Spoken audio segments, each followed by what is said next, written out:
ज्ञान रस YouTube channel पर आपका स्वागत है। आज प्रस्तुत है बाल मुकुंद गुप्त का निबंध शिव शंभु की चिट्ठी। यह चौथा भाग है इन निबंधों के वाचन का। और इसे हम वाचन कर रहे हैं शिव शंभु के चिट्ठी और खत पुस्तक से। यह लोक भारती प्रकाशन से प्रकाशित है और इसे प्राप्त किया जा सकता है। राजकमल प्रकाशन समूह की वेबसाइट का लिंक और संपर्क मैंने दे दिया है कमेंट में। आप इसे प्राप्त कर लें पुस्तक को। इसमें यह छोटी सी भूमिका है और इसमें कुल 14 चिट्ठे और खत हैं, जिनमें से 10 चिट्ठों का वाचन हो चुका है। और अब 11वां चिट्ठा और अंतिम चिट्ठा आशीर्वाद का वाचन प्रस्तुत है।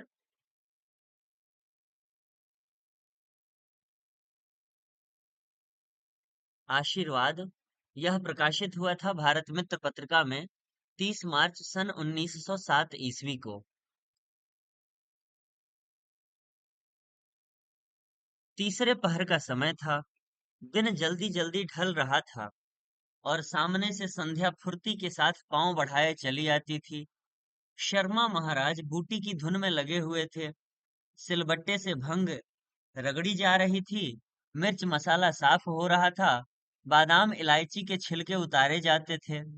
नागपुरी नारंगियां छील छील कर रस निकाला जाता था।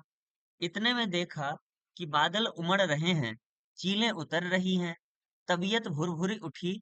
इधर भंग उधर घटा, बहार में बहार।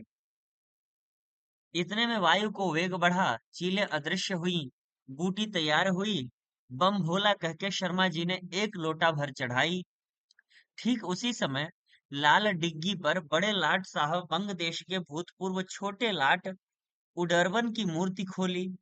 ठीक एक ही समय कलकत्ते में यह दो आवश्यक काम हुए।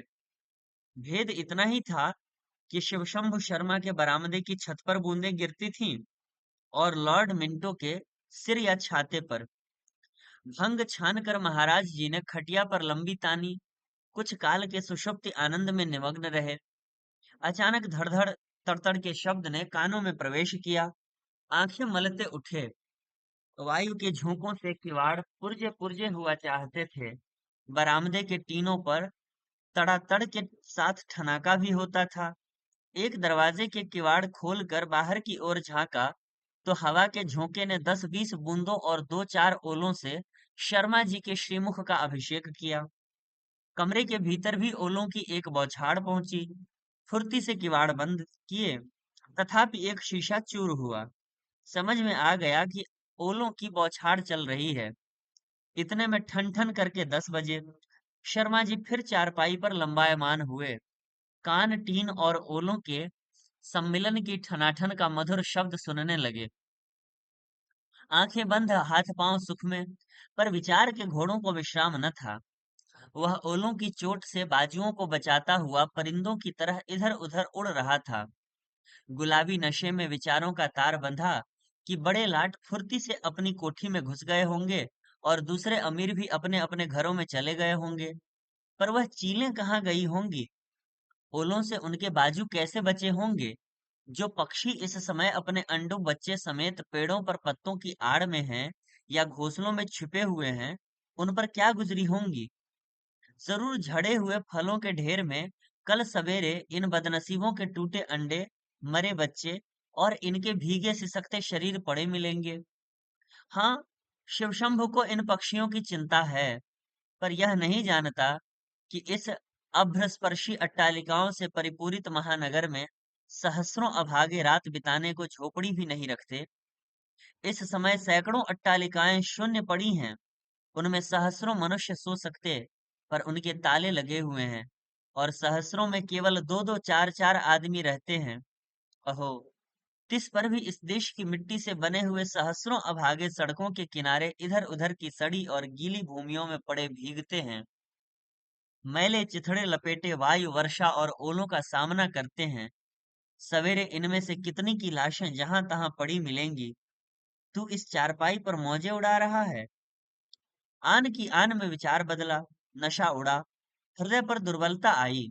भारत, तेरी वर्तमान दशा में हर्ष को अधिक देर तक स्थिरता कहाँ। कभी कोई हर्ष सूचक बात 10-20 पलक के लिए चित्त को प्रसन्न कर जाए तो वही बहुत समझना चाहिए। प्यारी भंग, तेरी कृपा से कभी कभी कुछ काल के लिए चिंता दूर हो जाती है। इसी से तेरा सहयोग अच्छा समझा है। नहीं तो यह अधबूढ़ा भंगड़ क्या सुख का भूखा है।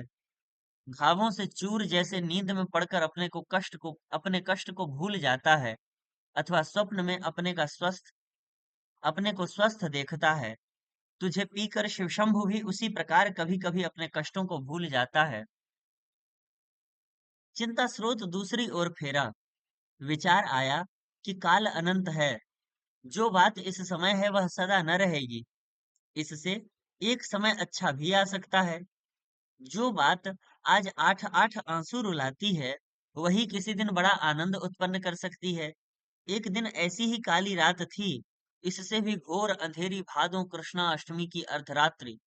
चारों ओर अंधकार वर्षा होती थी, बिजली कौंधती थी, घन गरजते थे, यमुना उत्ताल तरंगों में बह रही थी। ऐसे समय में एक दृढ़ पुरुष एक सद्यजात शिशु को गोद में लिए मथुरा के कारागार से निकल रहा था। शिशु की माता शिशु के उत्पन्न होने के हर्ष को भूलकर दुख से विह्वल होकर चुपके चुपके आंसू गिराती थी। पुकार कर रो भी नहीं सकती थी। बालक उसने उस पुरुष को अर्पण किया और कलेजे पर हाथ रखकर बैठ गई। सुध आने के समय से उसने कारागार में ही आयु बिताई है। उसके कितने ही बालक वहीं उत्पन्न हुए और वहीं उसकी आंखों के सामने मारे गए। यह अंतिम बालक है। बड़ा कारागार, विकट पहरा, पर इस बालक को वह किसी प्रकार बचाना चाहती है। इसी से उस बालक को उसके पिता की गोद में दिया है कि वह उसे निरापद स्थान में पहुंचा आवे। वह कोई और नहीं थे, यदुवंशी महाराज वसुदेव थे और नवजात शिशु कृष्ण। उसी को कठिन दशा में उस भयानक काली रात में वह गोकुल पहुंचाने जाते हैं। कैसा कठिन समय था, पर दृढ़ता सब विपदों को जीत लेती है, सब कठिनाइयों को सुगम कर देती है। वसुदेव सब कष्टों को सहकर यमुना पार करके भीगते हुए उस बालक को गोकुल पहुंचाकर उसी रात कारागार में लौट आए। वही बालक आगे कृष्ण हुआ, ब्रज का प्यारा हुआ, माँ बाप की आंखों का तारा हुआ, यदुकुल मुकुट हुआ, उस समय की राजनीति का अधिष्ठाता हुआ। जिधर वह हुआ उधर विजय हुई, जिसके विरुद्ध हुआ उसकी पराजय हुई। वही हिंदुओं का सर्वप्रधान अवतार हुआ और शिवशंभु शर्मा का इष्ट देव, स्वामी और सर्वस्व। वह कारागार भारत संतान के लिए तीर्थ हुआ, वहां की धूल मस्तक पर चढ़ाने के योग्य हुई। बर जमीने की निशाने कफे पाए तो वद, सालहा सिजदये साहिब नजरा ख्वाहद बूद। तब तो जेल जगह नहीं है। पंजाबी के स्वामी और संपादक को जेल के लिए दुख न करना चाहिए। जेल में कृष्ण ने जन्म लिया है। इस देश के सब कष्टों से मुक्त कराने वाले ने अपने पवित्र शरीर को पहले जेल की मट्टी से स्पर्श कराया। उसी प्रकार पंजाबी के स्वामी लाला यशवंत राय ने जेल में जाकर जेल की प्रतिष्ठा बढ़ाई, भारतवासियों का सिर ऊंचा किया, अग्रवाल जाति का सिर ऊंचा किया, उतना ही ऊंचा जितना कभी स्वाधीनता और स्वराज्य के समय अग्रवाल जाति अगोहे में था। उधर एडिटर मिस्टर अथावले ने स्थानीय ब्राह्मणों का मस्तक ऊंचा किया, जो उनके गुरु तिलक को अपने मस्तक का तिलक समझते हैं। सुरेंद्र नाथ ने बंगाल की जेल का और तिलक ने बंबई की जेल का मान बढ़ाया था। यशवंत राय और अथावले ने लाहौर की जेल को वही पद प्रदान किया। लाहौरी जेल की भूमि पवित्र हुई। उसकी धूल देश के शुभचिंतकों की आंखों का अंजन हुई। जिन्हें इस देश पर प्रेम है वह इन दो युवकों की स्वाधीनता और साधुता पर अभिमान कर सकते हैं। जो जेल चोर डकैतों दुष्टों हत्यारों के लिए है, जब उसमें सज्जन साधु शिक्षित स्वदेश और स्वजाति के शुभचिंतकों के चरण स्पर्श हों, तो समझना चाहिए कि उस स्थान के दिन फिरे। ईश्वर की उस पर दया दृष्टि हुई। साधुओं पर संकट पड़ने से शुभ दिन आते हैं। इससे सब भारतवासी शोक संताप भूल कर प्रार्थना के लिए हाथ उठावें कि शीघ्र वह दिन आवे कि जब एक भी भारतवासी चोरी, डकैती, दुष्टता, व्यभिचार, हत्या, लूट, खसोट, जाल आदि दोषों के लिए जेल में न जाए।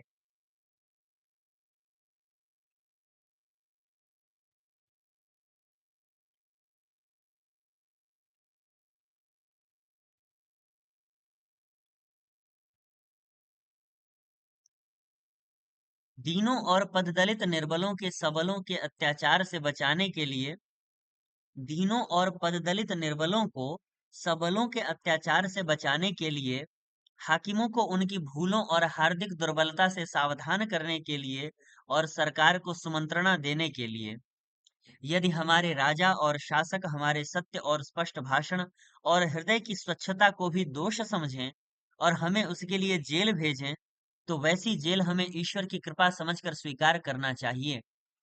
और जिन हथकड़ियों से हमारे निर्दोष देश बांधवों के हाथ बंधे, उन्हें हेममय आभूषण समझना चाहिए।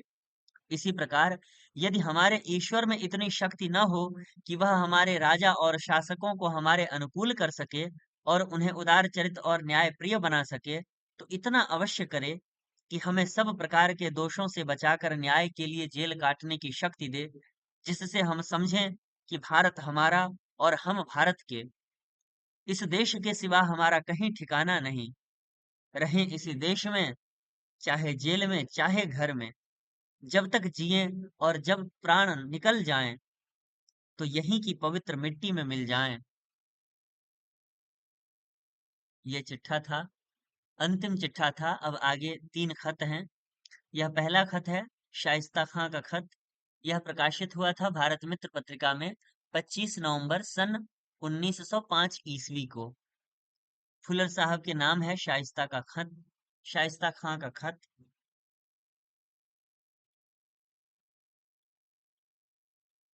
भाई फुलर जंग, 200 के बाद तुमने फिर एक बार नवाबी जमाने को ताजा किया है। इसके लिए मैं तुम्हारा शुक्रिया किस जुबान से अदा करूं। मैंने तो समझा था कि हम लोगों की बदनामी नवाबी हुकूमत की दुनिया में फिर कभी इज्जत न होगी। उस पर अमलदार तो क्या, उसका नाम भी अगर कोई लेगा तो गाली देने के लिए। मेरा ही नहीं, मेरे बाद भी जो नवाब हुए, उन सब का यही ख्याल है। मगर अब देखता हूँ कि जमाने का इनकलाब एक बार फिर से हम लोगों के कारनामों को ताजा करना चाहता है। अपनी हुकूमत जमाने में मैंने कितने ही काम अपनी मर्जी से किए और कितने लाचारी से। उनमें कितनों ही के लिए मैं निहायत शर्मिंदा हूँ। अपने ऊपर मुझे आज भी नफरत आती है। मैंने देखा कि बुरे कामों का नतीजा बहुत खराब हुआ। हुकूमत के नशे में उस वक्त बुरा भला कुछ न सोचा, मगर अंजाम जो कुछ हुआ वह सारे जमाने ने देख लिया। यानी हमारी कौम को बहुत जल्द हुकूमत से छुट्टी मिल गई, और जिस बादशाह का मैं नायब बनकर बंगाल का नाजिम हुआ था, उसने मरने से पहले अपनी हुकूमत का जवाल अपनी आंखों से देखा। बंगाल में मेरे बाद फिर किसी को नाजिम नहीं होना पड़ा। गर्जे में मैंने खूब गौर करके देखा, बंगाल में या हिंदुस्तान में नवाबी जमाना फिर होने की कुछ जरूरत नहीं है। इन 200 साल में कितनी ही बातें मैंने जान ली हैं, जमाने के कितने ही उलट पलट देखे और समझे, उसकी चाल पर खूब निगाह जमा कर देखा, मगर कहीं नवाबी को खड़ा होने की गुंजाइश न पाई। लेकिन देखा जाता है कि तुम्हारे जी में नवाबी की ख्वाहिश है। तुम बंगाल के हिंदुओं को धमकाते हो कि उनके लिए फिर शाइस्ता खां का जमाना ला दिया जाएगा। भाई वल्लाह, मैंने जब से यह खबर अपने दोस्त नवाब अब्दुल लीफ खां से सुनी है, तब से हंसते हंसते मेरे पेट में बल पड़ जाते हैं।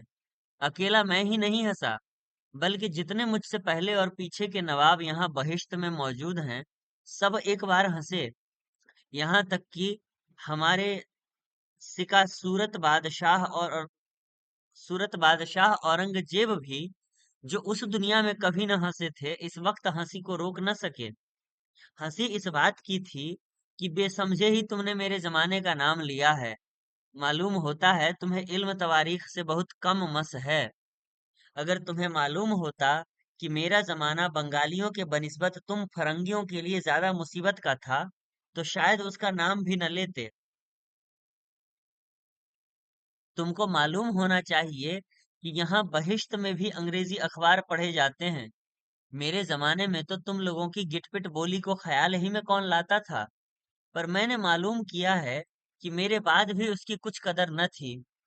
यहाँ तक कि जिधर के जमाने में दिल्ली के मुसलमान तुम्हारी बाली की गुड डमियर बोली कहा करते थे, मगर इस वक्त यहाँ भी तुम्हारी बोली की जरूरत पड़ती है, क्योंकि अब वह कुल हिंदुस्तान में छाई हुई है और हिंदुस्तान की खबरों को जानने का यहाँ वालों को शौक रहता है। इसी से अंग्रेजी अखबारों की जरूरी खबरें यहाँ वाले भी नवाब अब्दुल लतीफ खां वगैरह से सुन लिया करते हैं। भाई नवाब फूलर, मैं सच कहता हूँ कि मेरा जमाना बुलाना तुम कभी पसंद न करोगे। मुझे ताज्जुब है कि किसी अंग्रेज ने तुम्हारे ऐसा कहने पर तुम्हें गंवार नहीं कहा।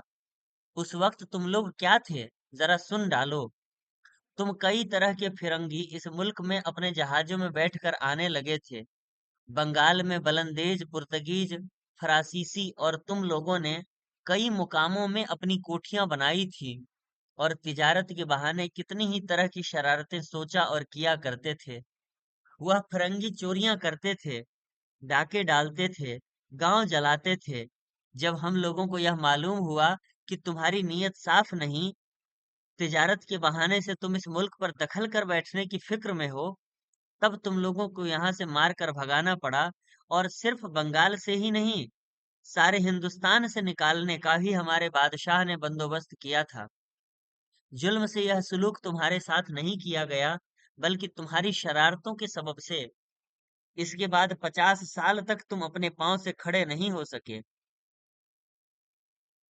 यह कायदा है कि दूसरी कौम की हुकूमत ही को लोग जुल्म से भी बढ़कर समझते हैं।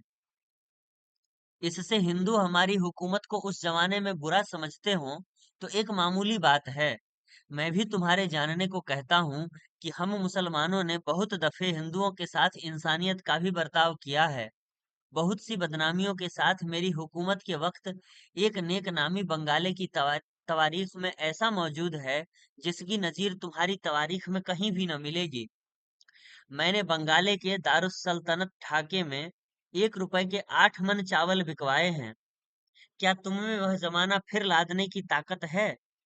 मैं समझता हूँ कि अंग्रेजी हुकूमत में यह बात नामुमकिन है।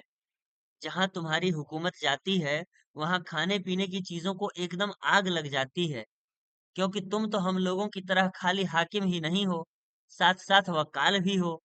उस अपने वक्कालपन की हिमायत के लिए ही हमारे जमाने को बंगाल में खींच कर ले जाना चाहते हो। जो बादशाह भी है और वक्काल भी है, उसकी हुकूमत में खाने पीने की चीजें सस्ती कैसे हों? मेरी हुकूमत का एक सबसे बड़ा इल्जाम मैं खुद बताता हूँ। अपने बादशाह के हुक्म से मैंने बंगाल के हिंदुओं पर जजिया लगाया था, पर वह तुम फरंगियों पर भी लगाया था। तुम लोग चालाक थे, कुछ घोड़े और तोहफा तवायफ देकर बच गए। हिंदुओं के साथ झगड़ा हुआ, उनके 2 4 मंदिर टूटे और एक इज्जतदार रईस कैद हुआ। इसी के लिए मैं शर्मिंदा हूँ और इसका बदला भी हाथों हाथ पाया। और इसी का खौफ तुम अपने इलाके के हिंदुओं को दिलाते हो। वरना यह हिम्मत तो तुम में कहाँ कि मेरे जमाने की तरह हिंदुओं को हरवा हथियार बांधने दो और 8 मन मन का गल्ला खाने दो। तुम लोगों ने जो महसूल इस मुल्क पर लगाए हैं, वह क्या कभी इस मुल्क की खाने पीने की चीजों को सस्ता होने देंगे? तुम्हारा नमक का महसूल जजिए से किस बात में कम है? भाई फुलर जंग, कितने ही इल्जाम मुझ पर हों, एक बार मैंने इस मुल्क की रैयत को जरूर खुश किया था, मगर तुमने हुकूमत की बाग हाथ में लेते ही गुरखों को अपने वहदे पर मुकर्रर किया है। बच्चों के मुंह से वंदे मातरम सुनकर तुम जामे से बाहर हो जाते हो। इतने पर भी तुम मेरी या किसी दूसरे नवाब की हुकूमत से अपने हुकूमत को अच्छा समझते हो। तुम्हें आफरी है। तुमने बिगड़ कर कहा है कि तुम बंगालियों को 500 साल पीछे फेंक दोगे। अगर ऐसा हो तो भी बंगाली बुरे न रहेंगे।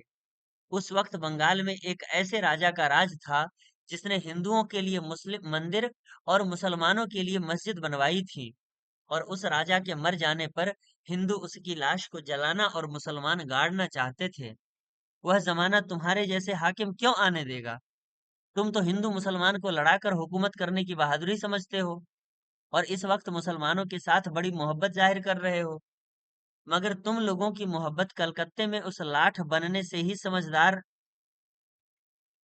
मुसलमान समझ गए थे, जो तुम्हारा एक चलता अफसर सिराजुद्दौला का मुंह काला करने के लिए एक कयासी वकूए की यादगारी के तौर पर बनाया गया है। मुसलमानों से तुम्हारी जैसी मोहब्बत है, उसे वह लाठ पुकार पुकार कर कह रही है।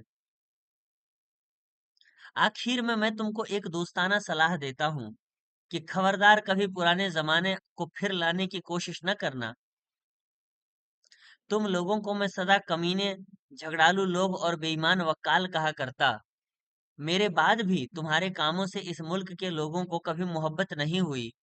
यहाँ तक कि खुदा ने तुम्हें इस मुल्क का मालिक कर दिया, तो भी लोगों का एतबार तुम पर न हुआ।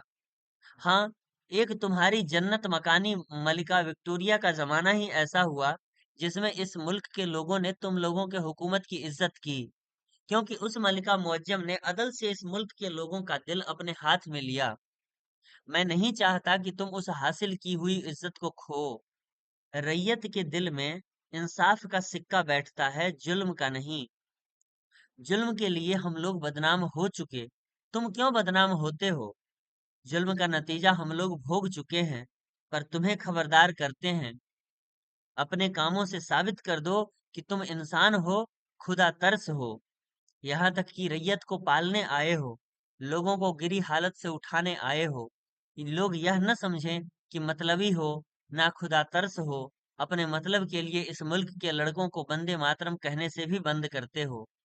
ख्याल रखो कि दुनिया चंद रोजा है, आखिर सबको उस दुनिया से काम है जिसमें हम हैं।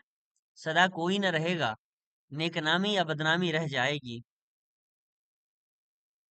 तुम जुल्म से बंगालियों को मत रुलाओ, बल्कि ऐसा करो जिससे तुम्हारे लिए अलग होने का वक्त बंगाली खुद रोएं।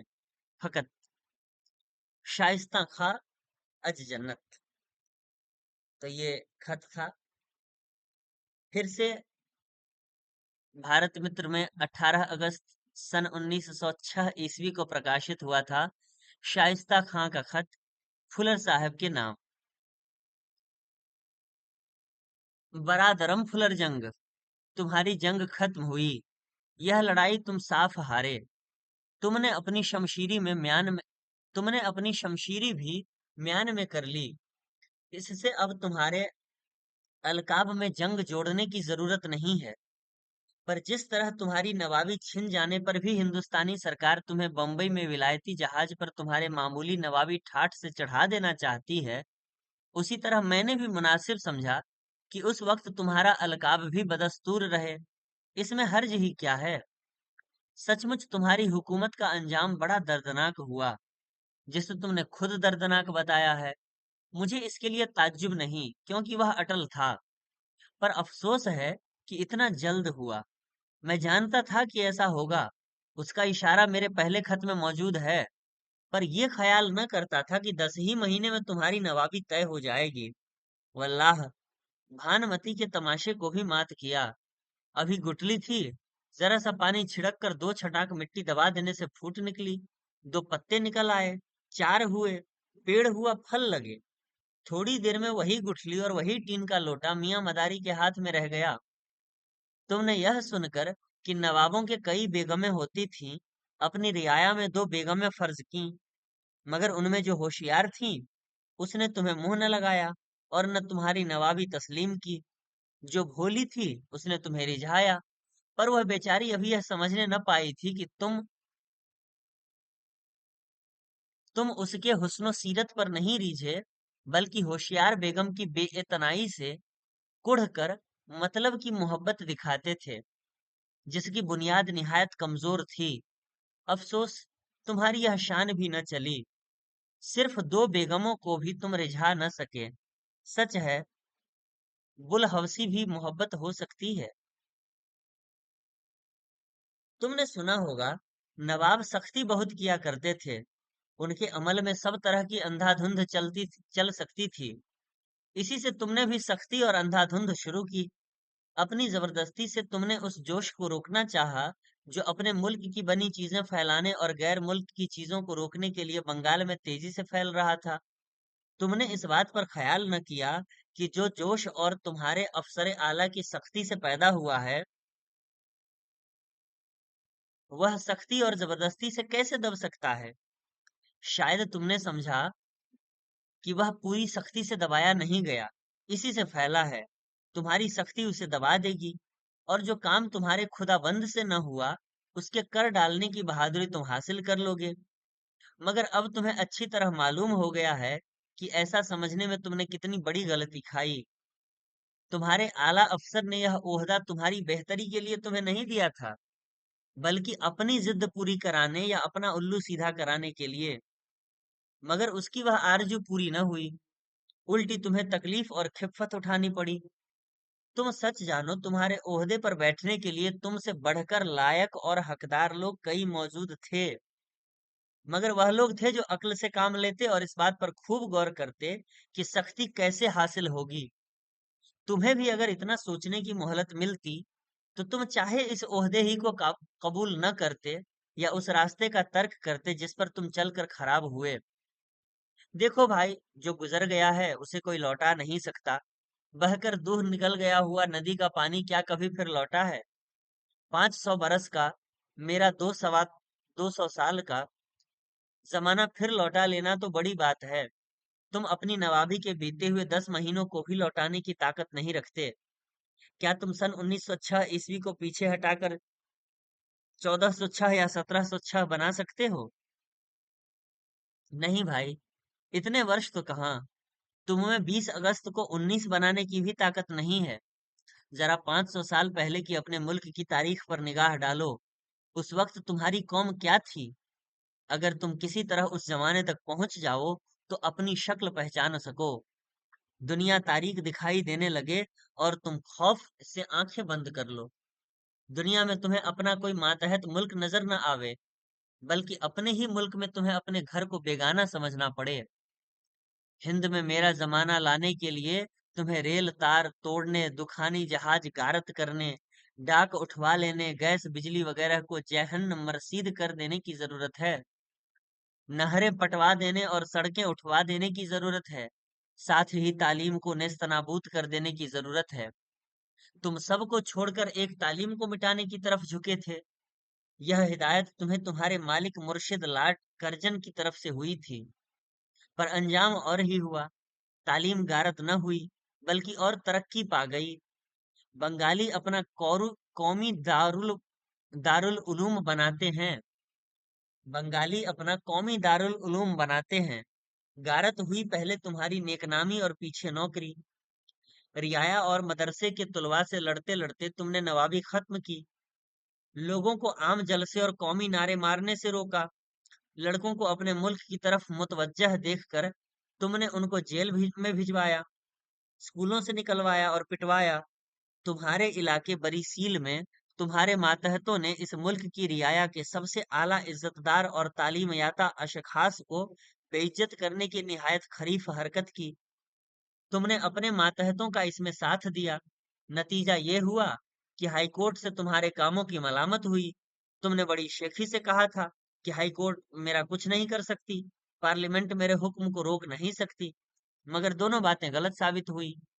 हाई कोर्ट से तो तुमने मलामत सुनी ही, पार्लियामेंट से भी वह सुनी कि सारी नवाबी भूल गए।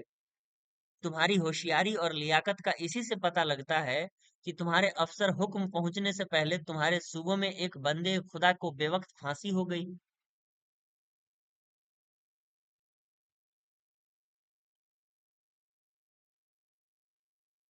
तुम्हारी इन हरकतों पर यहाँ जन्नत में खूब चर्चे होते हैं। पुराने बादशाह और नवाब कहते हैं कि भाई यह फरंगी खूब है। एशियाई लोगों के ऐब तलाश करने ही को अपनी बहादुरी समझते हैं। दिखाने को तो उन ऐबों से नफरत करते हैं, पर हकीकत देखिए तो उनको चुन चुन कर काम में लाते हैं, मगर हुनरों से चश्मपोशी करते हैं। तुम लोग हमारे जमाने के ऐबों को काम में लाने से नहीं हिचकते, मगर उस जमाने के हुनरों की नकल करने की तरफ ख्याल नहीं दौड़ाते, क्योंकि वह टेढ़ी खीर है। कहाँ 8 मन के चावल और कहाँ हथियार बांधने की आजादी। 8 मन 8 मन के चावलों की जगह तुम खुश्क साली और कहत छोड़कर जाते हो।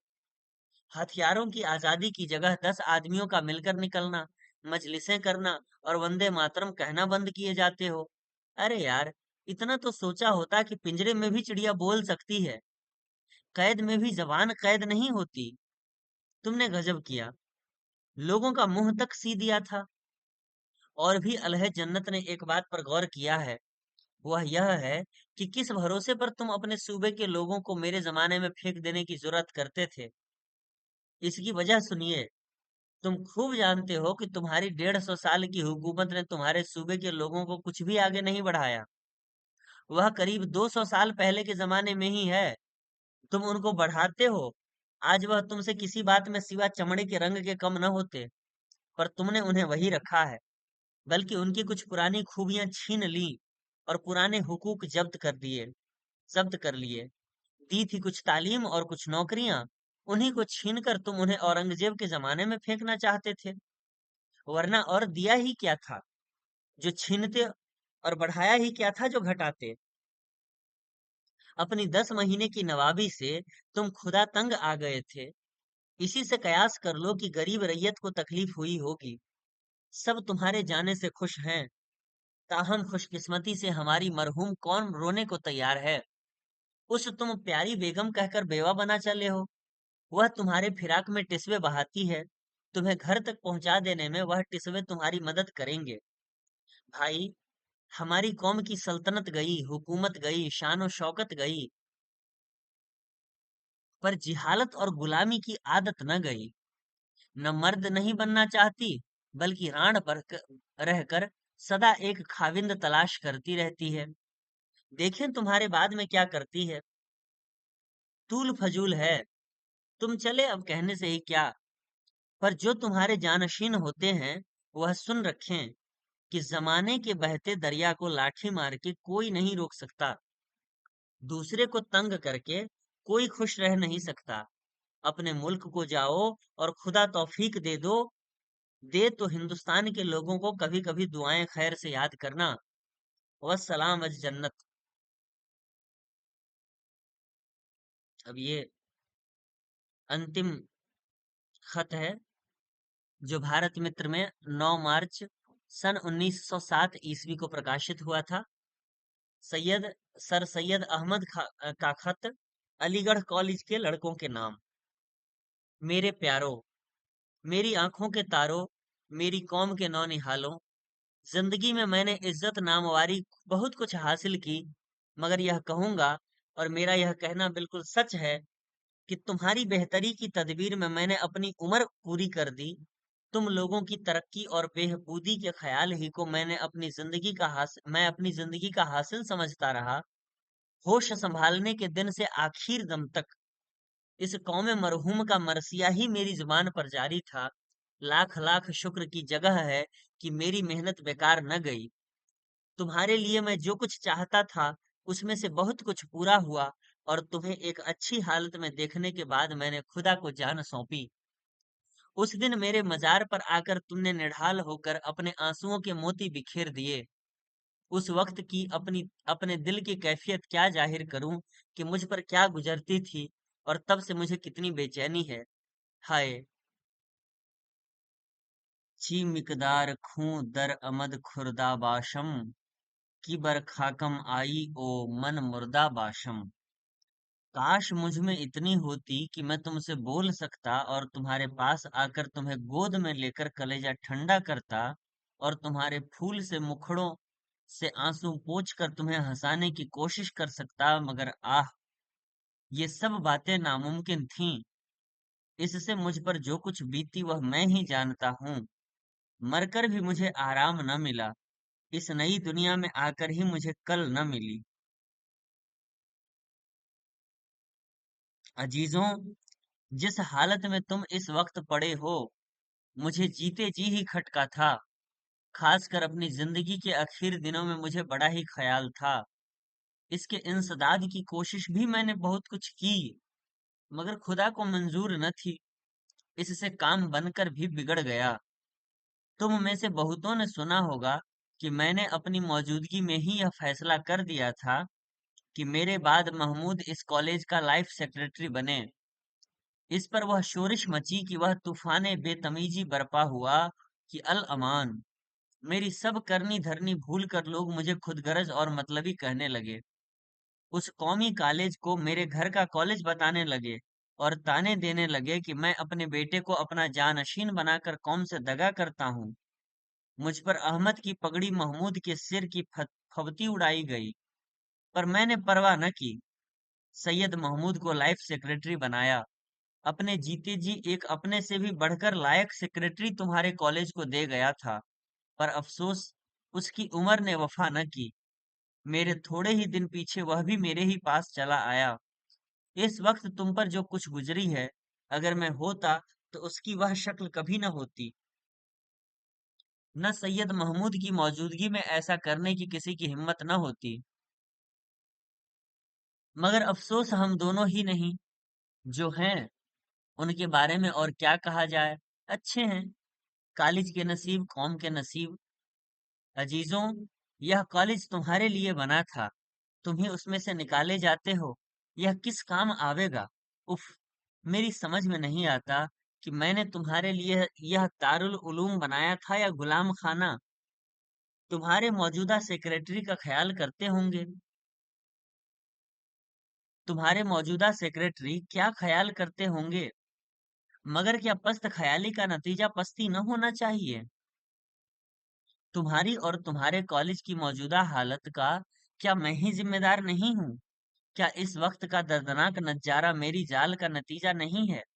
हाँ, यह जंजीरें कौमी तरक्की के पांव में अपने ही हाथों से डाली गई हैं। दूसरा कोई इसके लिए कसूरवार नहीं ठहर सकता।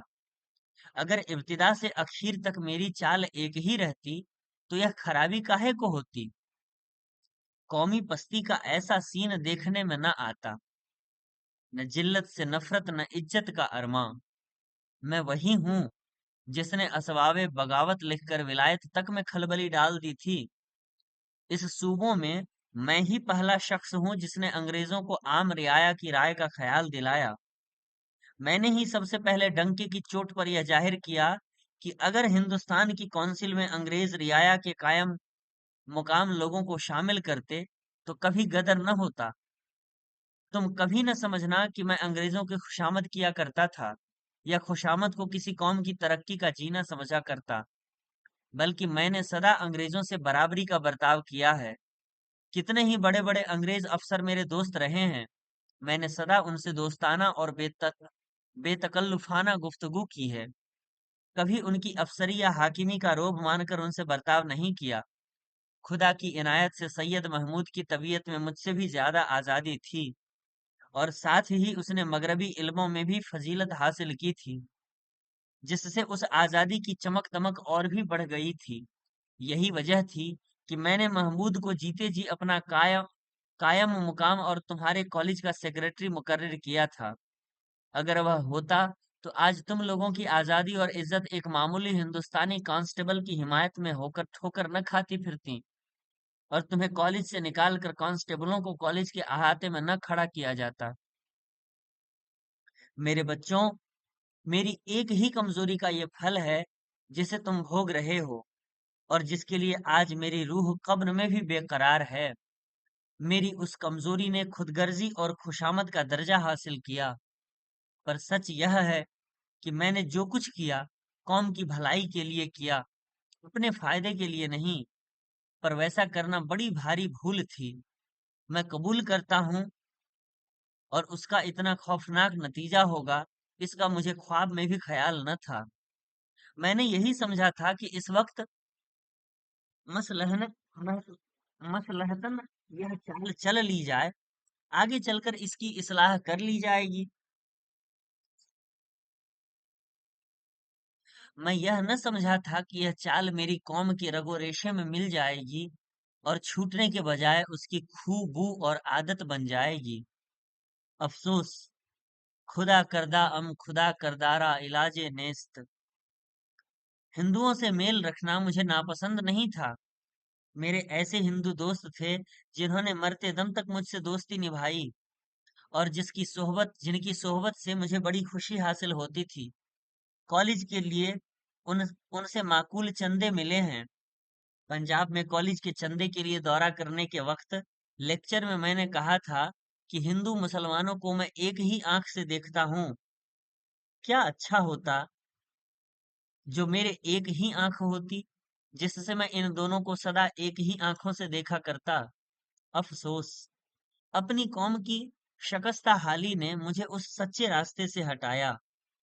मैंने सन 1888 ईस्वी में इंडियन नेशनल कांग्रेस से मुखालिफत करके हिंदू मुसलमानों को दो आंखों से देखने का ख्याल पैदा किया और अपने उन्हीं सच्चे और पुराने ख्यालात पर पानी फेरा जिनका दावेदार कांग्रेस से पहले मैं खुद था। ख्याल करने ताज्जुब औ- ख्याल करके ख्याल करने से ताज्जुब और अफसोस मालूम होता है कि मैंने वह सच्चा और सीधा रास्ता छोड़ा भी तो किसके कहने से, कि जो असबाब बगावत लिखने के वक्त मेरे पीछे ख्यालात का तरफदार था और उसी ने मेरी उस उर्दू किताब का अंग्रेजी तर्जुमा कर दिया था। काश सर ऑकलैंड काल्विन इन सूबों के लेफ्टिनेंट गवर्नर न होते और उसी हैसियत में रहते जैसे उस किताब के तर्जुमा करने के वक्त थे। मेरे अजीजों, जमाने की रफ्तार से कोई रोक नहीं सकता। वह सबको अपने रास्ते पर घसीट ले जाती है। अगरचे तुम लड़के नहीं हो, जवान हो और माशाअल्लाह तुम में कितनों के ही दाढ़ी मूछें भी निकल रही हैं, मगर इस कॉलेज में तुम पर्दे की बूबू की तरह रखे जाते हो, गैर के साये से बचाए जाते हो।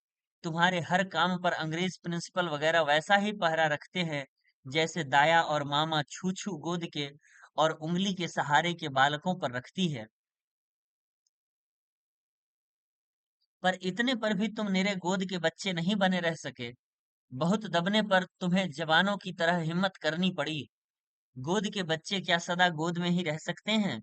उफ, अजीब मखमसे में फंसे हो। तुम्हारे गोरे अफसर एक गोरे हाकिम की खुशामद को तुमसे अजीज समझकर एक कांस्टेबल पर तुम्हें निसार करते हैं और तुम्हारे सेक्रेटरी ट्रस्टी अपनी वफादारी के दामन पर दाग नहीं लगने देना चाहते। अगर वह तुम्हारी तरफदारी करें तो अंग्रेज अफसर उन्हें बागी समझेंगे। तुम्हारी सांप छुछुंदर किसी हालत हुई। सबसे गजब की बात है कि यह पस्त हिम्मती मेरी ही पॉलिसी बताई जाती है और इसका अमल दरआमद करना मेरी रूह को सवाब पहुंचाना समझा जाता है। मेरा जी घबराता है कि हाय, एक मामूली सी कमजोरी के लिए यह जिल्लत। जो झूठे टुकड़े अंग्रेज अपनी मेज पर से इस मुल्क के हिंदू मुसलमानों की तरफ फेंक देते हैं, उनमें से दो चार मुसलमानों के लिए ज्यादा लपक देने के लिए यह जिल्लत। इस वक्त कुछ समझ में नहीं आता कि क्या कहकर तुम्हें तसल्ली दूं। इससे एक उलुल अज़्म शायर का एक मिसरा पढ़कर यह खत खत्म करता हूँ। तुम ही अपनी मुश्किल को आसान करोगे। सैयद अहमद अज जन्नत। तो इस प्रकार ये सभी निबंध और चिट्ठे समाप्त हुए। आज का वाचन बहुत अच्छा नहीं रहा। संभवतः मेरी तबीयत कुछ बराबर नहीं थी, पर मुझसे जो भी भूल हुई हो, आपका कोई सुझाव हो, अवश्य साझा करें। धन्यवाद। फिर मिलेंगे किसी नए वीडियो में। धन्यवाद।